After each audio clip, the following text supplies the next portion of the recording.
Right, I am going to get to the point very quickly for this panel. We talked about raising capital in general, but essentially a lot of startups in the room. How many startups here are looking to raise money at the moment? Please, hands up. Okay, very good. So you need to be also thinking about some questions that you can ask as well. But this panel is all about where is the money? Who's deploying? Where is all this money? We're talking about everyone's raising these huge funds. Who's actually deploying on the continent? My name is Jessica Hope. I run Wimbart, a PR agency, and we specialize in African tech. We work with a lot of VCs. We work with a lot of startups, a lot of founders as well. So for this panel today, I see this group of experts as a resource. Let's find out how are they going to spend their money. I am going to ask everyone to give a 30-second introduction so people know who to come and hustle you afterwards. And then we're going to just get straight into questions. So Yemi, please. Hi, good afternoon, everyone. My name is Yemi. I'm a vice principal at the Catalyst Fund. We're an early stage climate adaptation and resilience fund focused on Africa. We typically invest in pre-seed businesses first, but then are able to follow on all the way to Series A. Thank you. Hi, I'm Deepali. I'm a partner at Speedinvest. We're a EMEA-focused fund. We've been investing from pre-seed to Series B in fintech and fintech-enabled companies in Africa since 2019. Hi, everyone. My name is Adenike. It's such a pleasure to be here with you all today. I'm an investor. I run a fund called Spirit Capital, and we invest in consumer-focused businesses that are culturally rooted and culturally resonant, that operate across Africa and the diaspora. Yeah, good afternoon, everyone. Luan here from Acumen Fund. We operate in East and West Africa. I also just want to call out today is our 25th birthday, so quite excited about that. Happy birthday. We've been doing this giveaway. Yeah, we've been doing this a little while. But yeah, we invest in specific sectors, looking at agriculture, renewable energy, and education on the continent. Thanks for that. And actually, before we get into some of the themes, it would be great to hear from everyone as well about what sort of stage that you look to invest, what geographies, any particular markets that you are interested in investing in, or some that you're definitely going to stay away from. I'll continue on again. So yeah, I mean, we, across all our capital continuum investing work, we sort of go all the way from grant, sort of friends and family type angel grants, all the way through pre-seed, seed, and then we've got growth stage funds, which look up until Series B and even C. So we do go across the capital continuum. And geographies, I mean, like I said, East and West Africa, centering in sort of Kenya, Tanzania, Ethiopia, Rwanda, Uganda, and the eastern side and the western side, sort of the Ghana, Nigeria, Cote d'Ivoire, Sierra Leone, and so on. And yeah. Interesting. And you mentioned friends and family. What size check are we writing about for friends and family stage? 25 to 50. Okay. I think I'd be happy with some family. Yeah, that's good family, hey? Yeah. Okay, thank you so much. For me, we do early stage, so aim to be the first check-in to help them validate their ideas, really, ramp up and build up so that they can get attention from larger investors, and we do up to $100,000. We're raising an Africa fund right now. We are looking to do seed extension Series A's, primarily fintech-enabled, Pan-Africa. We have 13 portfolio companies from Nigeria, Egypt, South Africa, Francophone. Did our latest deal in Angola in November. Congrats. Thank you. Yemi? So what we do is first check is typically an average of 200,000, and that's in pre-seed businesses. We're able to follow on into seed and Series A, so I think in total we can get to about 2-point-something million, assuming we follow on all the way. But the first investment will typically be at the pre-seed stage. In terms of markets, I think to date we've done 8 markets, so heavy in Nigeria, Kenya, Egypt, South Africa, but we're able to do across different markets, but that's where most of the deals are and a lot of concentration is. Thank you so much for the transparency, everyone. Have these people in mind for when you're looking to close a deal today. Okay, so I'll start off in terms of, I work in storytelling, I work in communications, and so the narratives of I would hope, have helped a lot of African companies sort of gain traction with international investors over the years as well. But also, a lot of startups have kind of, fallen by the wayside as well. But as investors, what stories do you guys look for when it comes to investing in or considering investing in a startup? What is important to you? Is it the personal story? Is it the data? Is it the bigger picture? Is it the challenge they're solving for? Or is it all of the above? Let's start with you. Cheers. Yeah, so I mean, at Acumen, our sort of mantra is solving the problems of poverty. So we really do think about how can we use capital markets for good? How can we use capital markets to change the systems that have not delivered what it needs to in order to support people who are vulnerable to thrive? And so, we use that as our basis to determine the problems we're trying to solve, some of which include, farmer livelihoods, include energy access, for example. So that really creates our sectoral focus. And then from a storytelling point of view, it's exactly that. It's how do you sort of really dive into the problem that you're solving as it relates to people living in poverty, people living at the bottom of the pyramid, because that is core to what we want to do. So that is really important. And then, but of course, you need to have a sustainable business. So it's that in combination with really good fundamentals. And then how difficult is that then? You've mentioned poverty a couple of times. How difficult is it then to then talk about building a sustainable business without kind of repeating the stereotypical tropes around Africa and poverty? Extremely. But, what we do see is again, how businesses are managing their own portfolio of customers, how you are sort of able to serve, your smallholder farmers whilst sort of diversifying into medium or larger scale farming from a source base, and then how you're adding value, how you're sort of driving your own business model to be able to add values to increase your margins. But yeah, I mean, to be honest, there's no silver bullet per se, but it's, how do you, as a business, diversify your portfolio so that you are still able to solve the BOP problem. But yeah. Okay, thanks. And so Yemi, you and I were speaking recently about how you had read about a startup or a company that was owning a sort of thought leadership angle. So it wasn't just the data, it was like they were giving their expertise and knowledge on a certain sector, and that started a conversation. So how important is it to you at Catalyst to see, I guess, experts in their field? I think having experts is very important. And there's a two-pronged approach to this, which for some spaces, particularly in climate, you may not have the biggest experts in Africa, and that's given. But then there's a mix of, one, being an expert, or two, knowing where there's a gap and being willing to learn and show that drive around this. And the team that we were talking about, and I can share more on this if there's time, but the team was more on the other end, which is they had some expertise in the space they were in, but they spent a lot of time learning more, to a point where for a space that just didn't exist in Nigeria, which is where they play, the conversation with a lot of bigger players who have raised a lot of more money and thinking about strategy there, they are the team they're speaking with. And this has economic benefits for the startup. I sound like I think I'm talking in abstracts.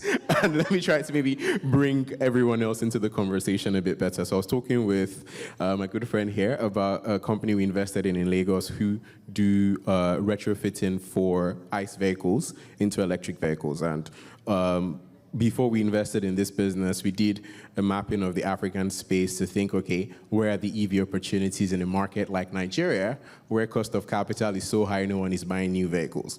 And retrofit seemed like a natural answer. And we invested in a company called Swap.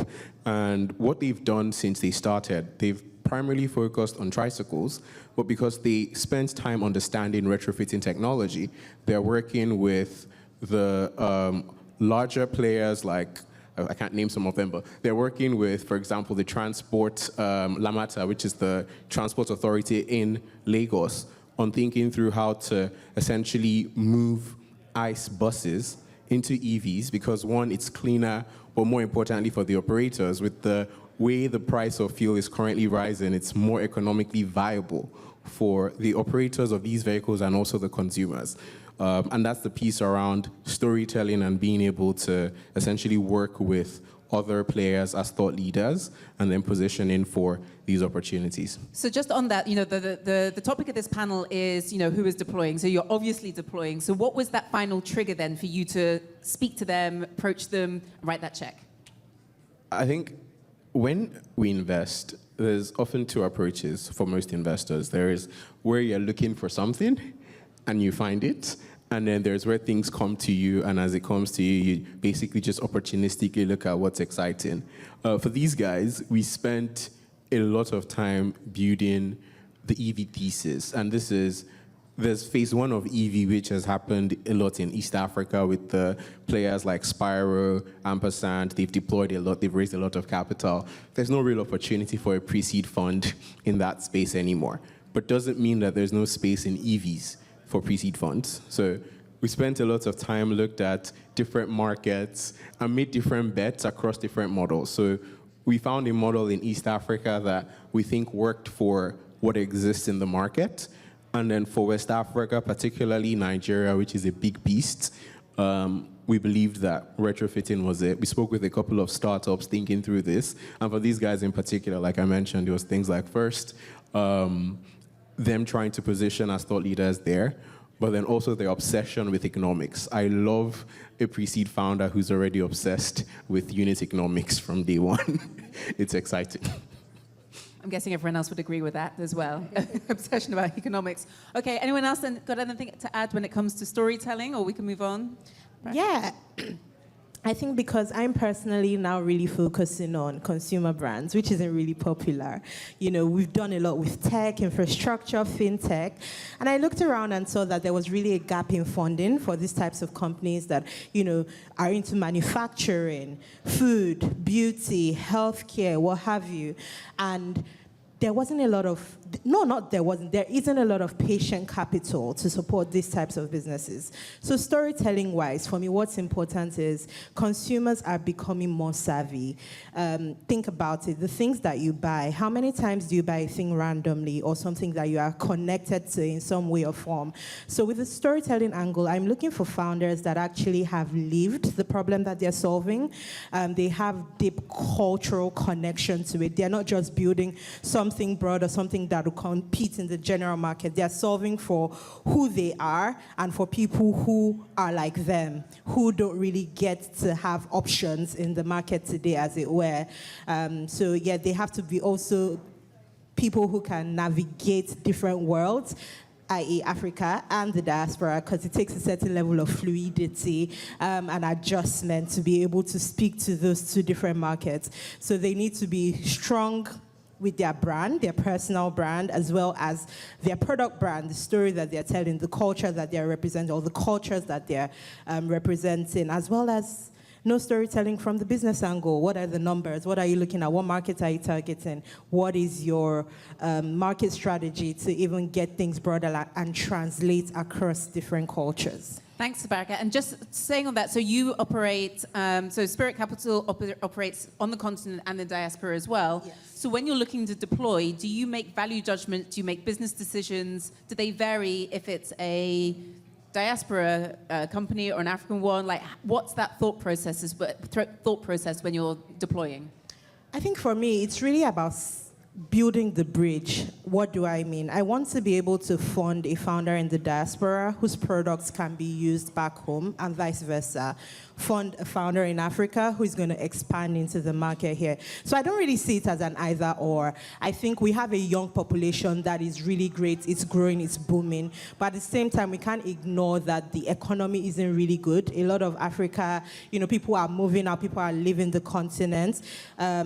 Africa's diaspora is like the third largest continent by population if you actually add it up together. So then a bridge needs to exist between those markets. And we've done that well with like remittances. We have all these amazing apps where people can send money, people can pay online, people can do all of these things. But people want to use real products now. They want to not just, it doesn't have to just exist online. People also want to enjoy this, not just also with their music or with their fashion choices, but with the things that they use, they eat, they apply on their skin as well. That's helpful. Thank you so much. And then Deepali, let's talk about Speedinvest. So you were traditionally, I believe, a European fund, and now you're moving into the African space. You raised a fund recently. Raising. So talk to us about that journey then, and I guess how do you adjust and reframe your decision processes and decision making when it comes to looking at European startups and African startups? Very interesting. So we have been investing in emerging markets since 2013. So we started investing out of our main funds. It was like an opportunistic, almost piloting an emerging market strategy. In 2013, we did a business in Turkey, which we exited actually to a South African company and did really well, and then slowly started moving into the continent. We did, we raised a small SPV, 35 million, from mostly European investors, and I still remember that day, the European banks and insurers and some high net worth individuals came into it and they said, you can do all of Europe, but please don't do anything outside of Europe from this SPV. So coming to storytelling, when we started wanting to do, fintech, out from the same team wanted to do, we wanted to do Fair Money. That was our first Nigerian company. We obviously went to them and said, we obviously told a story. And it's really important because we acted as the bridge and the, almost like we have vetted this company and we would like to invest in it. And they came in, and then we did the same thing with Move in that SPV, and those were the two companies that these European investors invested in, and they have both now raised one is raising a Series C, one is closing a Series C this week. So I think we acted as that bridge and a storyteller, for want of a better word, and brought those founders and said, these are the best founders we think that can build something like this, right? And then, so what are the conversations that you have to have with your LPs who maybe didn't invest or consider investing in African startups? I mean, we always had a 10% opportunistic pot, right? So we could have, but out of the SPV, we couldn't. And now it's the same investors. I go to them and they're like, yes, we loved Move and we loved, so can we come back into this fund? These high net worth individuals. So obviously they will come back into the Africa fund, but yeah. So you have the proof points now. Yeah, we have the proof points, exactly. Those discussions with, exactly. And now we've got 13 investments on the continent. Obviously, some much earlier. We did 2 investments last year. So what we're trying to do now is not just raise from DFIs, which is what most people do, but also raise from the Middle East and trying to catalyze Middle Eastern capital into Africa. Okay, and care to share any of your other portfolio companies? I mean, you just casually dropped Move and Fair Money, just like their everyday portfolio companies. We have Kazna in Egypt, which is also doing very well. And actually, emerging markets, we invested in ShopUp, which is a Bangladeshi company, which is now Bangladesh's largest tech company. Expanded into Saudi, merged with another company. We invested in Pakistan in Abhi, which is earned wage access, now expanded into the UAE. So we also helped a lot of these companies obviously scale across borders from where they started in Africa. We did a deal last year in Angola in November that we closed. Very excited about it. I just spoke to the World Bank yesterday about it, and also Letta in Kenya. So we have some that are still young and some that are slightly older. Okay, and I have another question for you. So you mentioned Speedinvest has done a lot of investments and you've deployed in emerging markets. How do you talk within the portfolio teams about actually any similarities between a Pakistani and a Bangladeshi startup in the market and, say, an Angolan or Nigerian or Egyptian This actually really differentiates us. We sit as one Europe, Middle East, and Africa fintech team, and our deal flow call is like one call every week, right? So for 2 hours, we discuss deals. I sit on the board of a company, InsurTech in Brazil, and therefore when I looked at something in Kenya, I passed on it. And you know what? We had done something in Europe. So we have learnings across portfolio, not just learnings, but we also take some of our entrepreneurs from the European companies. And then, once they've exited, they still want to help other companies, and we put them on advisors. We just put someone from Move, actually, who's leaving Move into the advisory board for Anda, for instance. So we do a lot of that cross-fertilization, which is really helpful. Good to know. And so I'm guessing that you're sort of ideally positioned to see a lot of the similarities in markets as well, and that helps you make sort of data-driven decisions. Yeah, and also, I mean, I also came from India a lot, and we have a team member from Mexico. So I feel like some of those markets are, a little ahead of Africa. Not to say that they are similar, but obviously it's helpful, right, when you see those markets and then want to do something in Africa. Okay, interesting. Thank you. And Luan, going then back to Acumen, let's talk a little bit about patient capital. So Acumen, you've been deploying patient capital in the continent for 20 years or more. Not you personally necessarily, but Acumen has. 25. 25. 25, happy birthday. So what is the long view? What has the long view taught you in terms of investing in Africa? What have you learned? What have the challenges been? How have you solved for them? Yeah. So I mean, I guess, again, what have we learned? We really, I wouldn't say we founded the concept, but I think we've really believed in this idea of patient capital. We've been predominantly focusing on equity rather than debt. So it's partnering with these companies from an early stage and really being able to deploy multiple rounds, like you mentioned. So that is really what has defined who we are and how we want to support our companies. And so, over the 25 years, it is really working with a D-Light who has really transformed the off-grid energy sector in Africa for 16 years now. It's working with these companies for 10 plus years. That's really been important. And yeah, I mean, I think that is, really, really key. That's the differentiating thing that we see against Silicon Valley or a European market. So, yeah. Okay, and then so where then does impact and returns converge when you're deploying? Yeah, so we with all our deals, when we assess any new deal that comes through the door, we look at it with both the financial and the impact lens. There's an intentional governance process that happens.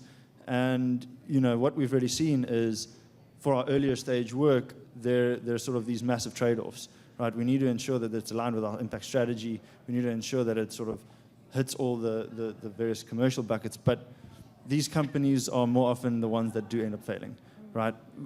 In 2022, we released a report on our 20-year of patient capital that was quite open with the fact that over 20 years, we've done about capital preservation, right?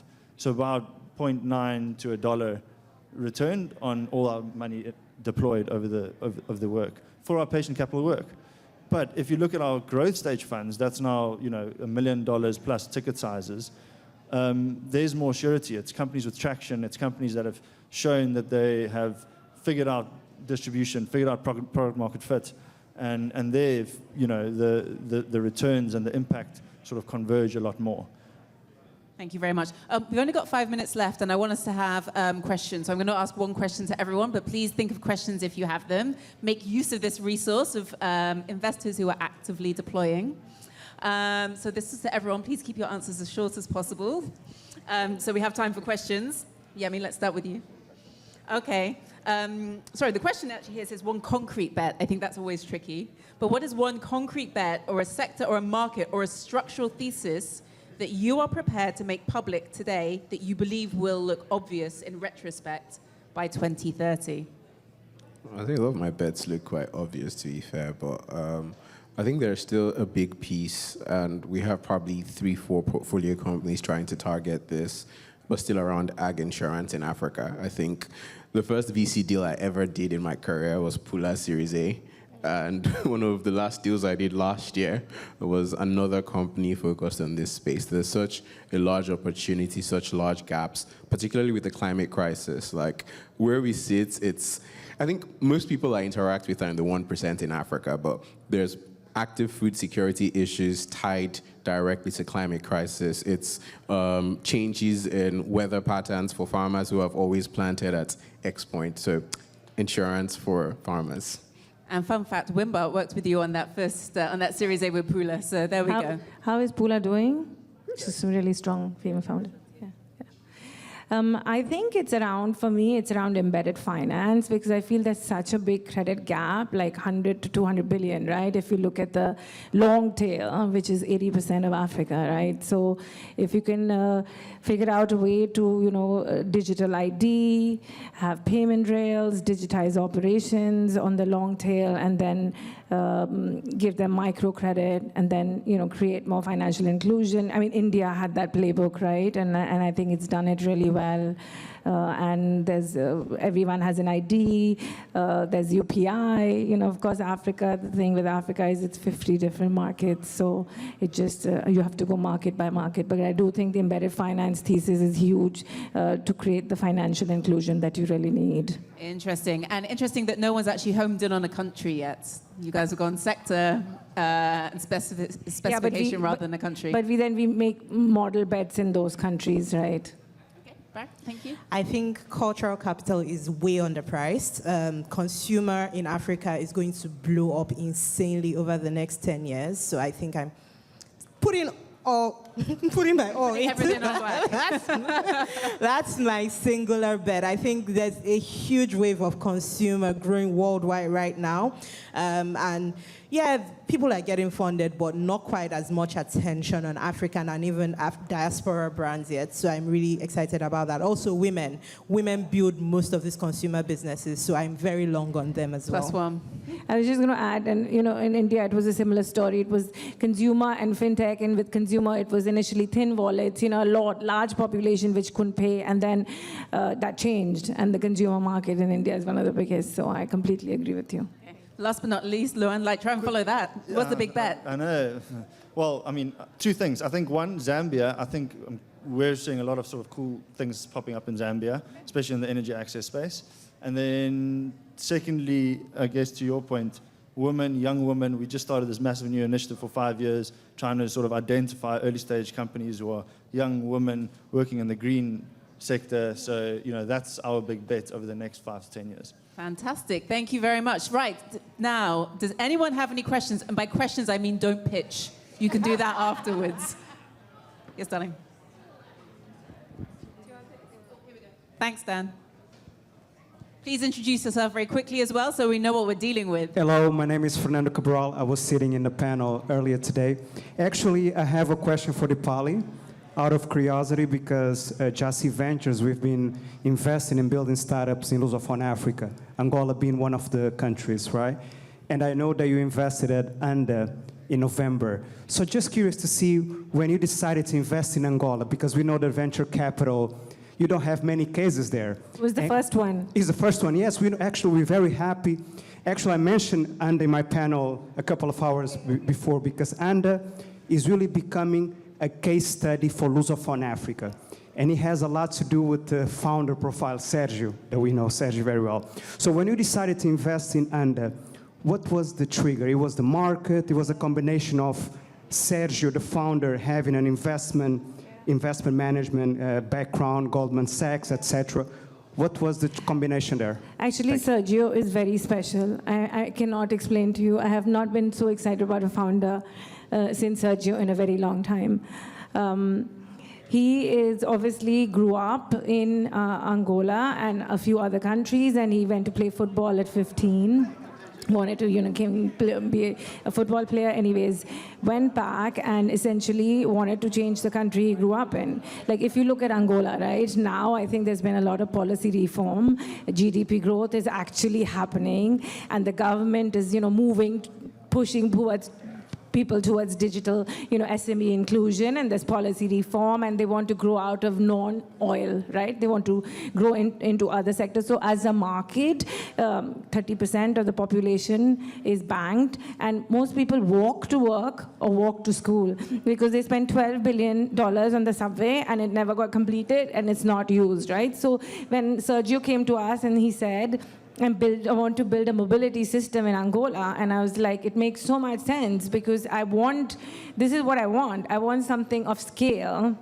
And of course, Sergio is really, really special. Like, he is one of the best founders I've met. So I think it's a combination of the market. You're riding the tailwind with policy reform, and fintech is really closed. I went to Angola. I couldn't take cash out using my card, right? So if he can build on top of the mobility system a wallet which starts with travel, and then you can add food, which are like the two biggest expenses, I think then you can build a fintech on top of mobility. So I was, it's all of it, but I'm very, very excited about it. Wonderful. And I'm sure that Jassy will help you source other Angolan companies. I actually have met Acumen and some others as well. Okay, another question at the back, please, sir. Remember, no pitching. No pitching. Yeah, thank you. I'm a friend of Sergio as well. He is going to be big. We know. We bet on him earlier than you guys. But my question to you guys is, Obviously, you've invested in Move, you've invested in Fair Money, so you guys do a whole lot of fintech investment. And my question is, where is the next frontier for you guys? Where's the next big thing going to come out from? Especially when we look at the volume of Africans in the diaspora, and then the payment space is already conquered, as it were. There's a whole lot of saturation of payments company. Where do you think the next big thing is going to come out from Africa and the diaspora? Do we think payments is conquered in Africa? I mean, I think there are a lot of payments companies, but I don't think it's been solved. Like even today, I met a company that is doing, stable coins for Namibia and certain corridors that don't exist, right? So I don't think the payments problem is fully solved for, and it's not cheap enough, and the pre-funding is still needed, and on the stable coin side. So I don't think it's solved, but I don't know if anybody else wants to take that, or is it for me? The question for me, or? I don't do payments anymore, but like you said, payments isn't solved, and I think payments is still really large. When you're from a country like Nigeria, you assume it's solved. When you start to have conversations with founders across other markets, where I was speaking with a Tanzanian founder recently, struggling to get access to FX last year. And I'm like, we saw this in Nigeria 5 years ago, and everyone kind of has access to someone that can give them FX when they need. But even the infrastructure around how that operates is still so manual. When you think about how much of the cross-border trade is being done on WhatsApp groups, you realize there's a lot of room for innovation here. And I would say the same for credit, right? The credit problem has not been solved. So credit and finance as well. Okay, I know Dan's going to be angry with me, but I think that everyone should ask as many questions and get as much from this panel of people who are actively deploying right this minute. So any other questions? Hands up. There we go. Sorry, Dan. Yeah, sorry, Dan. Thank you so much. So my question is about regenerative agriculture. So I know either being for like starting a brand, you need traceable supply, or like, investing in regenerative agriculture, you need tools that can advise the farmers in ways to like, move to agriculture. But do you think the opportunity is more upstream, closer to the customer, getting them to offtake the produce, or is it downstream, closer to the farmer, getting them to adopt the technologies? I think there are opportunities at both sides. What we've seen a lot more struggle with is actual implementation. So there's something I say in-house, like we do pre-seed deals, we do pre-rev sometimes. I'm not going to do a pre-rev ag deal because with ag, there's a bigger question around who would pay at scale. And even where sometimes it looks like there's clear opportunities here, we've seen a lot of businesses that have struggled to get people to actually pay at scale. You see a lot of regen ag projects, which rather than pushing a product, starts by pushing a project. And the transition from project to product is so hard, and everyone assumes, look, I'll start with one project and then I would be able to productize it. And there are a lot of projects that have just never productized, and there are a handful of these. So it's a hard space. It's a space I'm excited by, and there are a lot of opportunities, both with the large players and the smaller players like up and downstream. Happy to talk more about this after. Luan, obviously you work with farmers as well. Anything that you'd like to add to that? It's a great question. Yeah, no, 100%. I mean, I think what we see is, we quite like these models that are vertically integrated. They're able to add value, they're able to source, but it has to be underpinned by good offtake, right? So how do you secure your offtake and then figure out the sourcing mechanisms? What we've also seen is, contract farming models have actually delivered significant, like really good value and good returns. So rather than just sort of casting a wide net and hoping you get farmers to supply you, because we all know they're going to jump to someone else next year, rather having that contract up front and doing it that way has worked well. Thank you very much. Dan's back, but I do think that he wants me to let people ask one more question. So one more question, please, ladies and gents. Thanks a lot. So my question is to Deepali. So I had a question around your NICE instrument. I think there was an interesting LinkedIn article just floating around everywhere on this. And 2 questions. So number 1, how relevant do you think this is going to be for you and your efforts to invest across the continent? And how much more do you think you're going to be using this instrument? And then secondly, it is really founder-friendly, which is phenomenal for founders. But on the fund manager side, I could almost see a world in which every founder takes up this right, or like this right to sort of buy back the equity rights from you guys, and that might put you in a position where you're limited in terms of the upside you could capture, right? So I'd love to hear your perspective on those 2 questions. So firstly, it wasn't us. We didn't write the instrument. We actually facilitated the instrument for our company. So it is another fund in Saudi Arabia called STV. And just like we help our founders fundraise, this is something that we thought was very interesting. We had been discussing callable equity for Africa for a long time. And we actually met this fund. Essentially, like you said, it's a flexible instrument which has a debt-like, interest payment. If you can't make the interest payment, then that bit of the payment that doesn't get made gets converted to equity, right? If not, you can, over time, buy back the debt. So it obviously adds a lot of operational flexibility because you can spend the money as a founder any way which. And to be honest, I will see more of these happening because I think you need more innovation on the capital stack in Africa because it's not always venture capital that is right. Also, many times debt is not available. And if somebody like this can step in and do this, I think it's super. So I think you'll see this.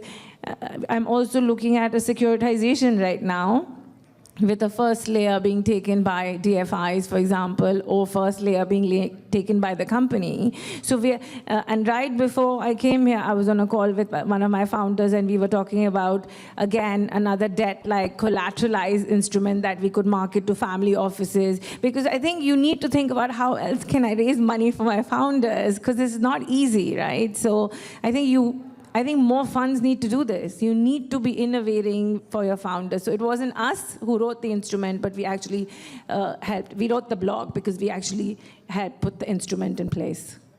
Yeah, also to that point, we are more and more often seeing how we need to do revenue-based financing. Exactly. Or creating, SPVs that sort of is the working capital facility. To, like you say, draw in additional capital, keep it off the balance sheet, and enable the operations. I think that's us at time. Dan has spoken. Ladies and gentlemen, please give a big round of applause, please, to Yemi, to Deepali, to Barakat, and to Luan. Thank you.